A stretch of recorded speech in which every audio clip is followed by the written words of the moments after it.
সারাদিন ফুল বিক্রি করি। আমি ডেলি 10-20 টাকা বেচি। আমার আম্মা ডেলি 20-30 টাকা ফুল বিক্রি করে কামায়। তারপরে এ দিয়ে সংসার চলে না, আবার 2 দিন রাঁধে 4 দিন রাঁধে না, এমন করে আমরা সংসার চালাই।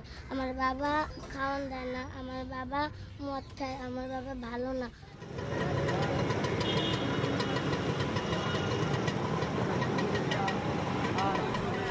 দোয়া করুন, আল্লাহ অনেক টাকা দিব স্যার। 2 টাকা দেওয়া যান স্যার, 2 টাকা দেন স্যার।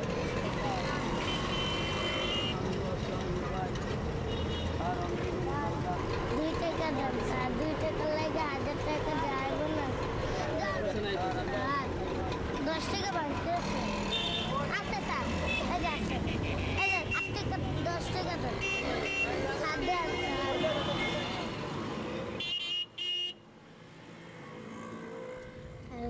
বিক্রি করাচ্ছে, বাসায় কাম করাচ্ছে, ফুল বেচে অনেক ভালো। বাসায় কাজ করলে একটা একটা পিরিচ ভাঙলে মারে, তারপরে যদি একটু কাপড়ে একটু পুরে ইস্ত্রির ভিতরে তারপর মারবো, তারপর থালা বাসন দিলে একটু খারাপ হলে মারে। আর বিক্রি করলে তো পাও ধরতে হয়, অনেক কিছু করতে হয়। মানে আমাদের তো চাওয়া লাগে না, মানে একটা ফুল, মানে ফুল কিনবেন, আপনারা যেমন দোকান থেকে ফুল কিনেন তেমনি আমাদের থেকে ফুল কিনবেন। দোকানে তো স্টোর, তাই দোকানে বেশি দাম। আমগোটা কম, তো আমরা ফুটপাতে বেশি কম। দোকানে যদি একটা মালা 8 টাকা হয়, আমগোটা না 2 টাকা।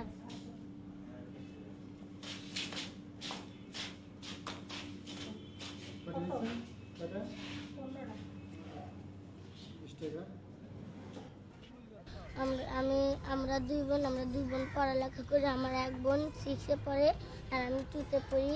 এবার 3-তে পড়াশোনা করতে ভালো লাগে, ফুল বিক্রি করতে তেমন ভালো লাগে না। আর পড়াশোনা করলে মানুষ একটা দামও দেয়, মানে আগের মানুষ আগে যেমন আমার যেমন অনেক কেউ দাম দেয় না, যদি এখন পড়ালেখা দেন তো সবাই দাম দিত। তাই এই আমার মা কয় কি যে আমি তো মূর্খ হয়েছি, তোদের আমি মূর্খ বানাতে চাই না, তোরা স্কুলে পড়বি, অনেক বড় হবি, আমার আশা।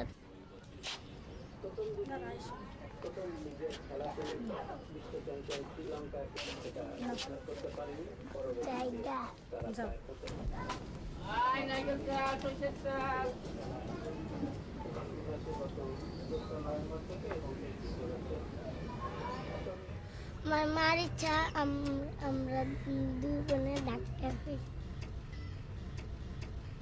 আমাদের ইচ্ছা যে আজকে আমরা গরিব, তারপরে অন্যদিন আমরা একটু ভালো না, তারপর ডাক্তার হলে গরিবকে সাহায্য করুন, গরিবকে চিকিৎসা করুন, তাকে নেব না। আমার আব্বা ঢাকা থাকে, আমাদের খান খরচ দেয় না, তাই জন্য আমাদের অনেক কষ্ট হতো। কামটা